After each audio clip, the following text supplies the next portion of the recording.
Olá, comunidade, tudo bem com vocês? Eu sou Carol Fialho e este é o Apegados Podcast, um lugar de informação, acolhimento, não julgamento, um lugar seguro para a sua família.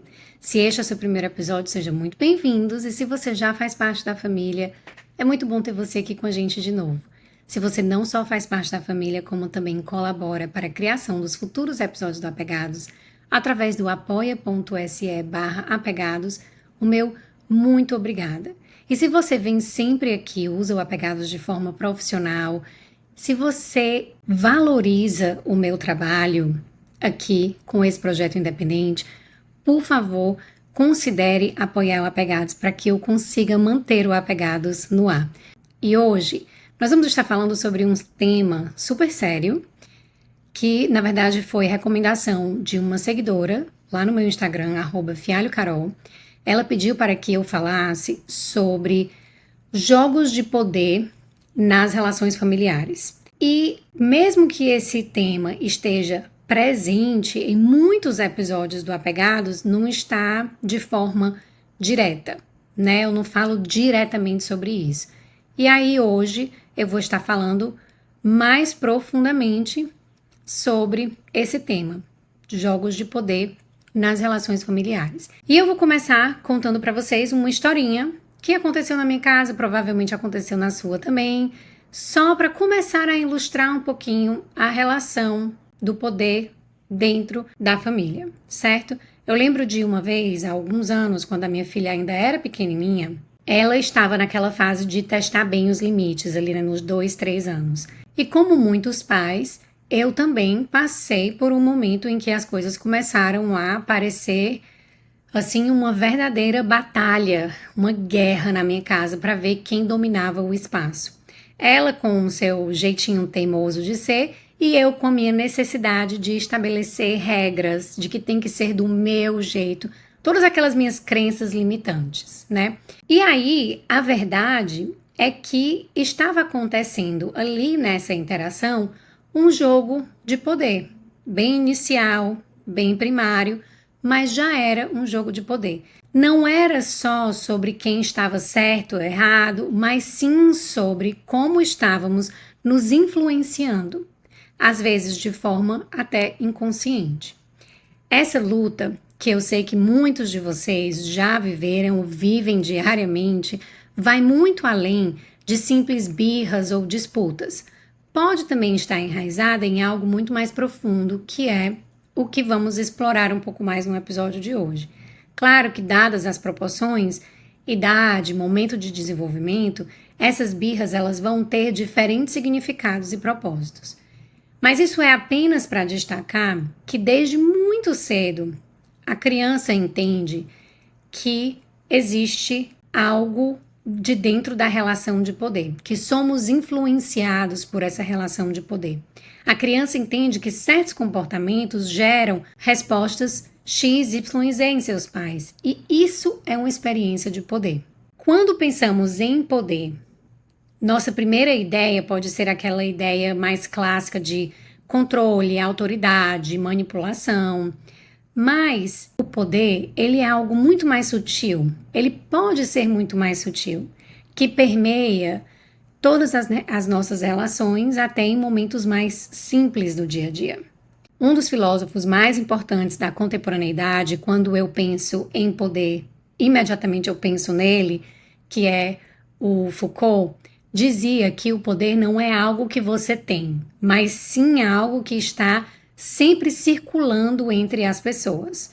Ele se manifesta nas pequenas interações cotidianas, na forma como nos comunicamos, nos influenciando aí uns aos outros, até mesmo nos silêncios ou nas palavras não ditas. Lembrando aí que os não ditos dizem muito, né? E que muitas vezes não falar alguma coisa também dá essa sensação de poder. Estou segurando uma informação importante que só eu sei e não vou compartilhar. E que, para vocês terem noção, né? Isso pode estar presente em qualquer relação. E aí, eu vou falar aqui sobre um outro autor, que o nome dele é Paul Watsonvik. Não sei falar o sobrenome dele. Muito difícil.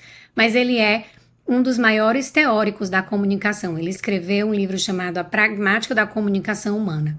E nesse livro ele explica que toda interação é, na verdade, uma tentativa de influenciar o outro. Isso é, em essência, o que acontece nas famílias. Pais tentando educar seus filhos, tentando se afirmar, irmãos disputando atenção. Estamos sempre aí tentando, consciente ou inconscientemente, moldar a realidade ao nosso redor, né? E a nossa comunicação diz muito sobre o estilo de saúde desse sistema familiar. Saudável ou não saudável, né? Nós podemos dizer muito sobre aonde a família se encontra no espectro de saúde, olhando para a comunicação dessa família. Quando eu digo comunicação, comunicação verbal e também não verbal. O problema aí se faz quando os pais que têm uma vantagem física cognitiva clara em relação às crianças se utilizam de algo que é muito famoso, que está muito em alta nos dias atuais, que é o chamado abuso de poder, para impor a sua vontade sem considerar as necessidades individuais dos outros. Né? Autores, por exemplo, como Alice Milley e John Bradshaw, eles olham para os efeitos desse poder quando são exercidos de forma destrutiva, por meio de culpa, manipulação, desqualificação, desvalorização. Tudo isso pode acontecer, inclusive, dentro do método da comunicação, né, ou não comunicação. E como essas ferramentas negativas do poder podem gerar traumas que se refletem na vida adulta, que seguirão com essa criança para o resto da vida dela. O poder dentro de uma família pode ser uma faca de dois gumes, porque os pais têm autoridade sobre os seus filhos, isso é fato e necessário para o processo de educação, e a gente fala sobre isso, né?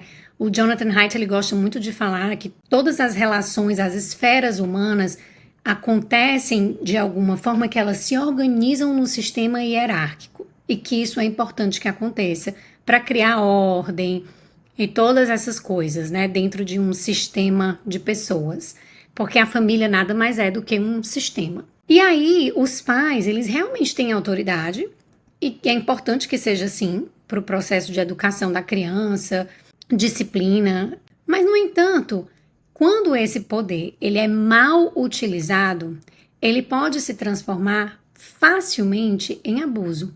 Abuso de poder na família não significa apenas violência física, mas também violência emocional e verbal. Quando um pai ou uma mãe usa o poder para controlar, humilhar, manipular o seu filho, isso pode deixar marcas profundas, afetando aí sua autoestima e sua capacidade de desenvolver empatia e confiança nas outras pessoas. E aí, nesse momento, eu penso em um conceito winnicottiano do falso self, né, que é como se fosse uma máscara psíquica que a criança desenvolve para se adaptar às expectativas do ambiente, especialmente das figuras parentais. Acontece quando a criança, muitas vezes, ela é tão manipulada, ela está tão dentro desse sistema de poder que ela precisa suprir as necessidades dos pais, as expectativas dos pais, que ela realmente cria aí uma versão de si que aprende a se apresentar ao mundo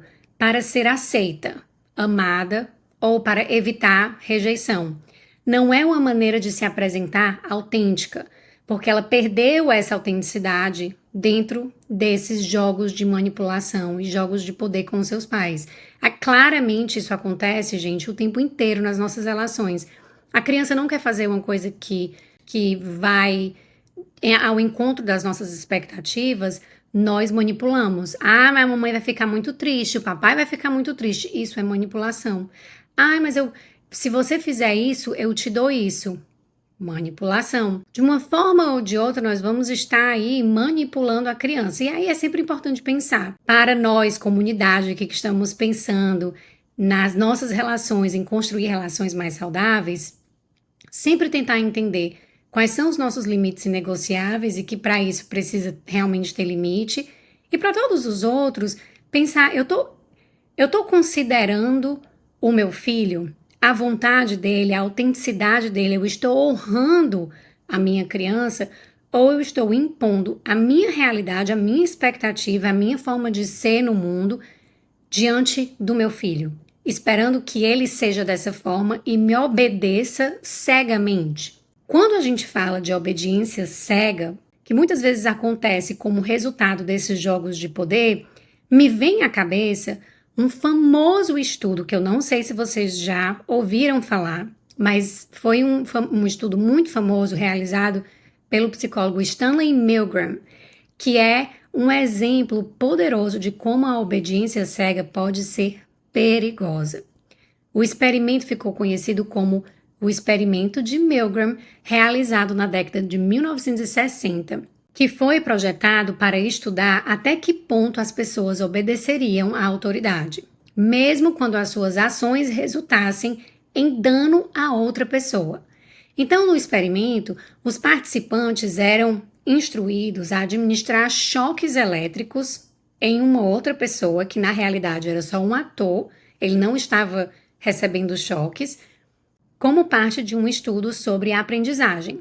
A cada resposta errada dada pelo avaliado, que na verdade era só um ator, o participante deveria aumentar a intensidade do choque que ele dava.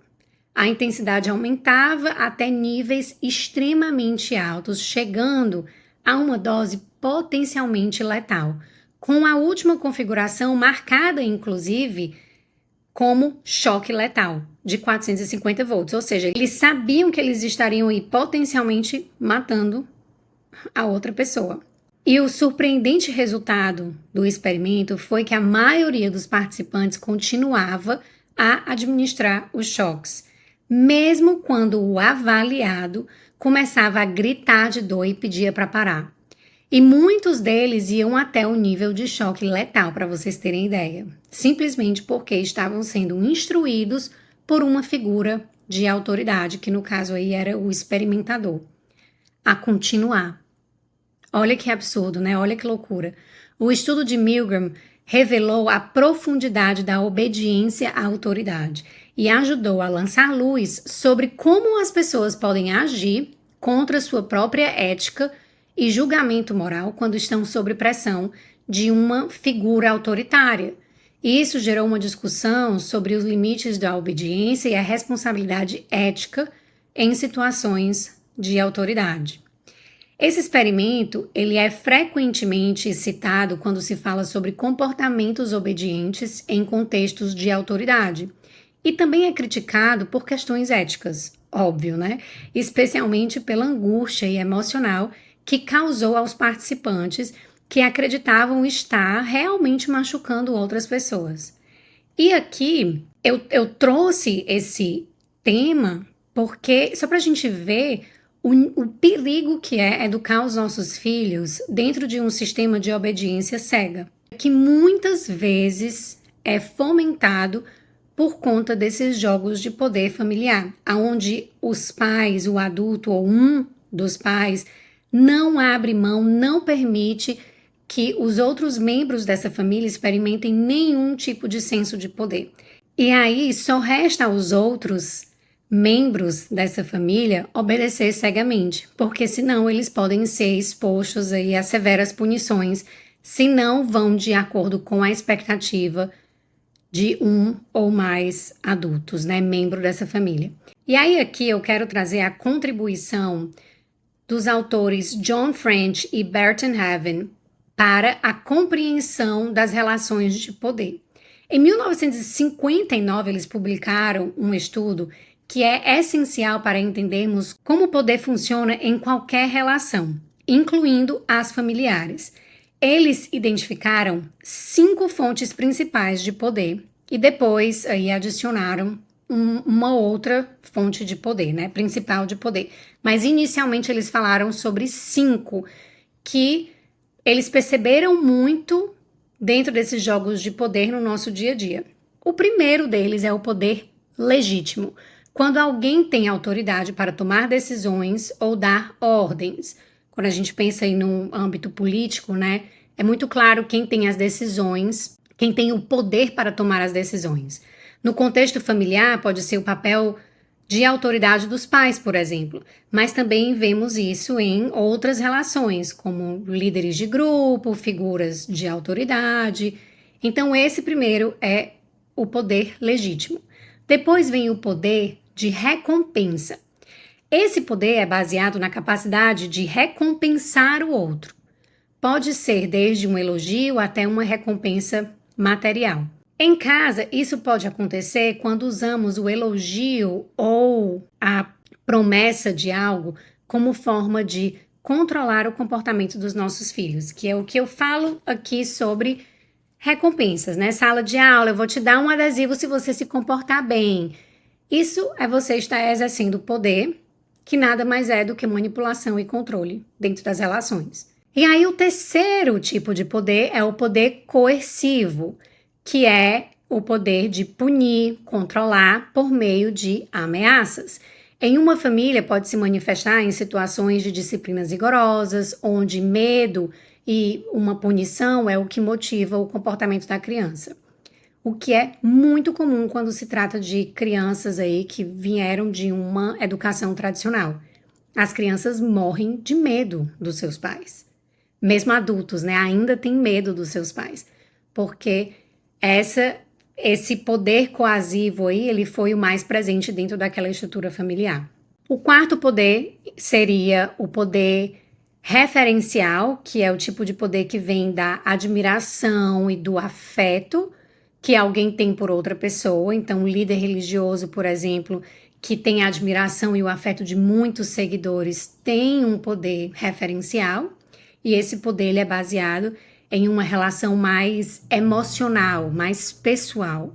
Quando os pais ou os outros membros da família têm um grande respeito ou afeto entre si, isso pode influenciar as decisões de forma muito forte, né? Vamos chamar aquele tio que é muito respeitado para ver qual é a opinião dele a respeito disso, e o que ele disser talvez seja a mesma nossa decisão. Não sei se vocês têm alguém aí no sistema familiar de vocês que é aquela pessoa mesmo de referência. E aí, o quinto poder que eles trouxeram foi o poder de especialização, relacionado ao conhecimento de habilidades de uma pessoa. Em algumas famílias pode ser o poder de um membro da família mais experiente, o médico, o advogado da família, né, em um determinado assunto. Como um pai ou uma mãe que tem um conhecimento específico e usa isso para influenciar as decisões ou comportamentos dos outros. Por exemplo, muitas das questões de parentalidade que acontece aqui, de desenvolvimento, às vezes de ansiedade, o meu marido vem para mim: Carol, eu percebi que isso aconteceu, o que é que tu acha que é isso, né? E quando nós temos problemas ou situações que a gente precisa resolver por questões mais burocráticas, eu vou a ele: o que é que isso significa? Porque ele entende mais sobre isso do que eu. Então, é perceber esses diferentes níveis de poder que estão presentes em todas as relações, e o interessante é que exista um equilíbrio da divisão de poder, né? Muitas vezes aqui na minha casa eu exerço talvez um poder específico, por exemplo, de especialização. Mas no meu trabalho, pode ser que eu seja só mais uma, eu não tenha esse nível de poder, que o meu poder seja outro, ou que eu não tenha poder nenhum. Então, o poder ele não é algo fixo, como o Foucault disse, né? Ele está permeando as nossas relações. E uma pessoa que exerce o poder em um ambiente específico não necessariamente vai obter aquele mesmo poder em um outro ambiente. Ou que ela seja a fonte de poder sempre, porque, como a gente falou no começo, o poder ele é algo que permeia, que está em movimento. E que o ideal mesmo é que seja dessa forma, né? Que as necessidades das pessoas sejam levadas em consideração, que os participantes aí dessa comunidade, dessa família, desse sistema, possam experienciar diferentes níveis de poder. E aí essas fontes de poder estão em jogo o tempo todo nas famílias, né? Muitas vezes, até sem que a gente perceba, influenciam diretamente o ambiente emocional e as dinâmicas da relação.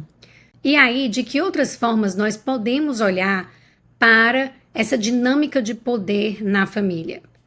Para falar um pouquinho mais sobre isso, eu tive que dar uma olhada na teoria do sistema familiar, que é uma teoria que fala como as interações entre os membros pode afetar todos, né? O criador dessa teoria chama Murray Bowen, e ele falava que as famílias são como um sistema emocional, são sistemas emocionais, e que cada membro tem um papel fundamental na manutenção do equilíbrio. Volta de novo para a ideia do equilíbrio. Agora imagine essa cena. Você e seu parceiro discutem sobre o comportamento de um dos seus filhos. Você quer uma solução mais flexível, mais ponderada, você escuta o Apegados, mas o seu parceiro não, acha o Apegados uma besteira, acha tudo isso mimimi e quer ir para uma disciplina mais rígida. Essa diferença de perspectiva pode rapidamente se transformar num jogo de poder. Você tenta influenciar a decisão e ele, por sua vez, busca impor a sua vontade. E aí o que acontece dentro desse dilema? Você fica cada vez mais emocionalmente envolvida e a solução fica cada vez mais distante. Isso é um reflexo da fusão emocional descrita por esse autor, pelo Bowen, onde as emoções se misturam e as decisões ficam turvas. Fica difícil de tomar a decisão quando nós estamos muito emocionalmente envolvidos dentro desse sistema familiar e muitas vezes tomado por uma necessidade de poder, de controle. O interessante aqui é que ao reconhecer esses jogos de poder, você pode agir para modificar a dinâmica, que não é fácil, né? Mas o primeiro passo é perceber que o sistema familiar pode ser ajustado. E eu sei que, como pais, o objetivo é sempre criar um ambiente saudável para os nossos filhos, trabalhar como um time, onde eles possam aprender autonomia emocional, respeito, etc. Mas que nem sempre isso é tão fácil, né? Mudar essa dinâmica familiar nem sempre é tão fácil. Então agora vamos falar de uma parte mais prática, né? De como identificar e mitigar esses danos desses jogos de poder no nosso dia a dia. Porque talvez você tenha se identificado com algumas dessas situações que eu descrevi, mas como então quebrar esses ciclos? Primeiro, é essencial ficar atenta às dinâmicas, certo? As dinâmicas familiar. Pode ser aquele momento em que o filho tenta fazer você se sentir culpada, por exemplo, por alguma coisa para conseguir o que ele quer, e aí a gente está falando de uma criança mais velha, ou o parceiro que ao invés de conversar, se fecha e te dá aí o tratamento do silêncio, né? Não fala como uma forma de punição e manipulação. Quando isso acontecer, respire fundo e pergunte a si mesma: eu estou sendo influenciada por um jogo de poder agora? Né? Sempre poder identificar se nós estamos tentando colocar o nosso ponto por uma questão de poder ou se nós estamos realmente considerando, olhando as partes e tentando chegar num acordo que seja melhor para o sistema familiar. É importante também definir limites claros, né? E trabalhar a autonomia emocional da família. E o mais importante é a comunicação. Uma conversa honesta pode mudar tudo. E aí, se você não se sente confortável em ter uma conversa honesta, autêntica, esse é um dado importantíssimo para que você entenda que talvez a dinâmica de poder esteja bem adoecida dentro do seu sistema familiar. E que aí é quase mesmo uma tirania, né? Talvez entrando aqui num aspecto mais abusivo da coisa. E aí ajuda se faz necessário. Mas se esse não for o caso, quando eu vejo que eu estou entrando, por exemplo, num jogo de poder com a Sofia, eu posso dar um pé para trás e eu posso ser mais flexível e ouvir, entender de onde vem essa necessidade, a necessidade dela, entender o estágio de desenvolvimento que ela está nesse momento e as necessidades que esse estágio demanda, para saber se tem alguma coisa a ver, né? Muitas vezes o comportamento e aquela birra, que muitas vezes nós entendemos como birra, tá tentando manipular, nada mais é do que um grito por uma necessidade do desenvolvimento que não está sendo suprida. E aí sempre lembrando que isso envolve necessidades emocionais e necessidades mesmo reais, de habilidades que precisam ser desenvolvidas. Mas eu posso dar um passo para trás e ser mais flexível e ouvir, ao invés de simplesmente impor uma regra. Se você está em um relacionamento e percebe que o jogo de poder está impactando a dinâmica familiar, o ideal é dialogar e procurar ajuda se necessário. Por exemplo, uma terapia familiar pode ajudar muito, né? Pode dar aí um caminho possível para que todos consigam compreender seus papéis dentro desse sistema e como ajustar comportamentos para que ninguém precise se sentir no controle o tempo inteiro.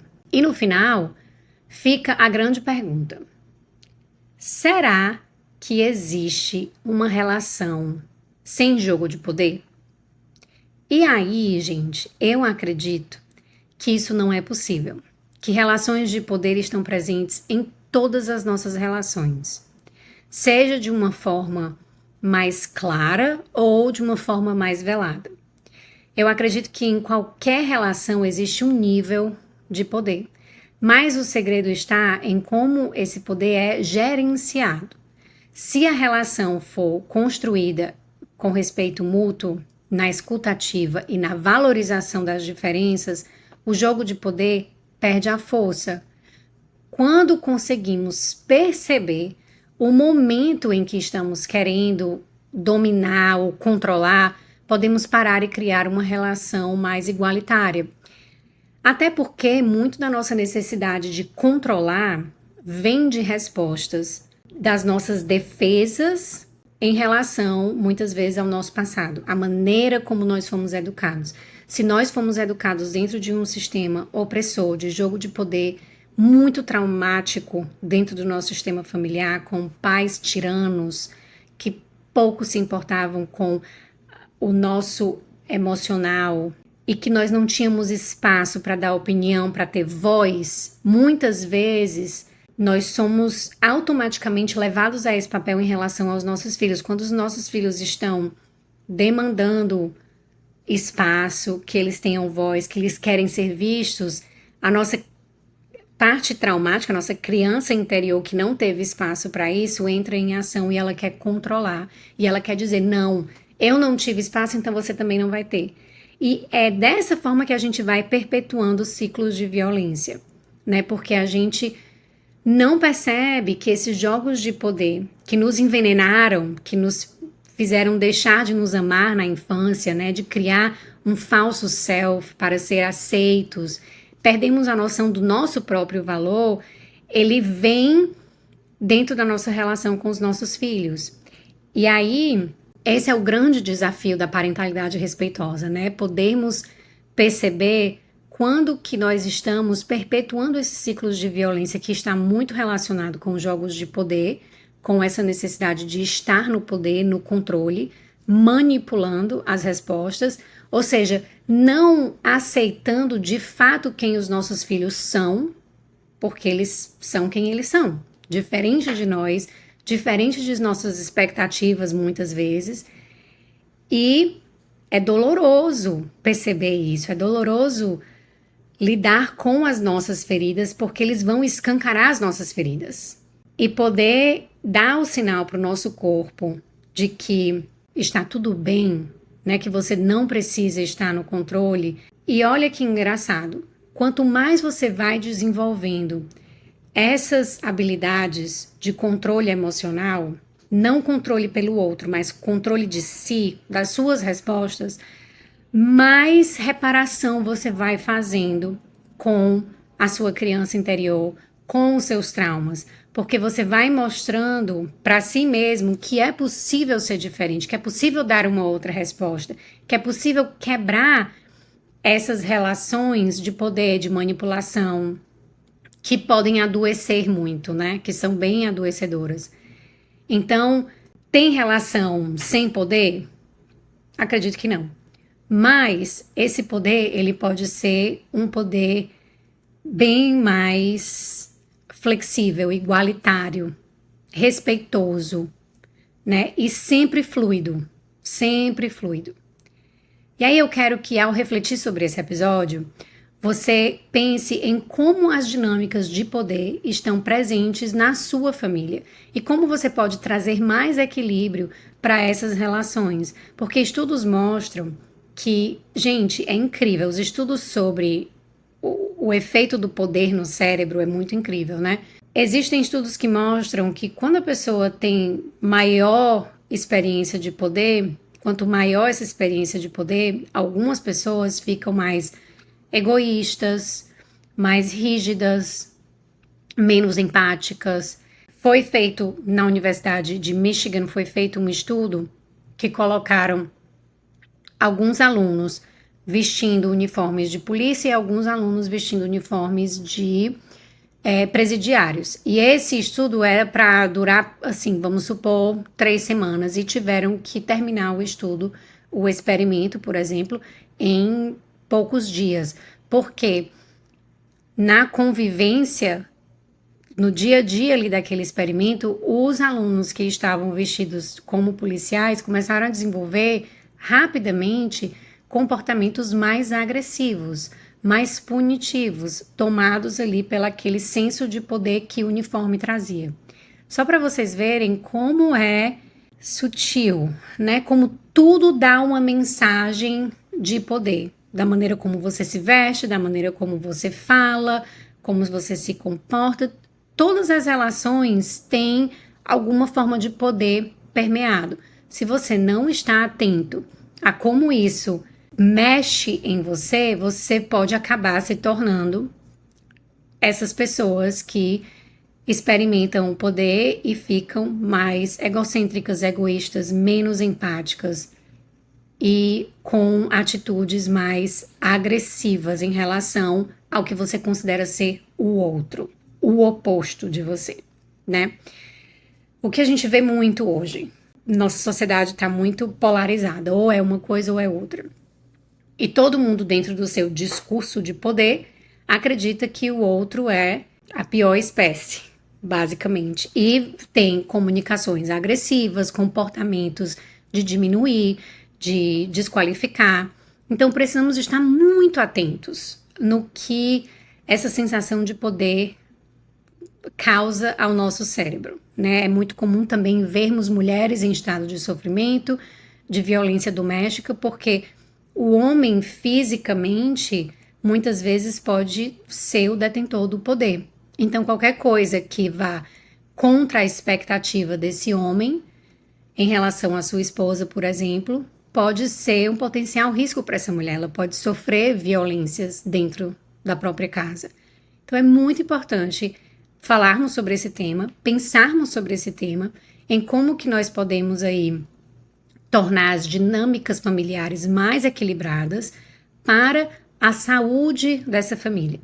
E o mais importante é que, ao reconhecer esse poder, que você possa mudar o jogo para o bem do sistema familiar. Então é isso, gente. Eu espero que esse episódio tenha sido informativo, tenha feito vocês pensarem nas relações de poder da sua casa, de como era a relação de poder quando você era criança, que efeitos que isso teve na sua educação, na maneira como você hoje educa os seus filhos, lida com os seus filhos, e que a gente possa estar sempre refletindo, podendo pausar e dar aí um outro caminho possível para que não perpetuemos aí violências na nossa família. Então é isso, se vocês acham que esse episódio vai beneficiar a outra pessoa, vai lá, manda, como uma forma de começar uma conversa, como uma forma de acolher, até mesmo só para fofocar. Olha esse episódio que interessante, o que é que você acha disso, né?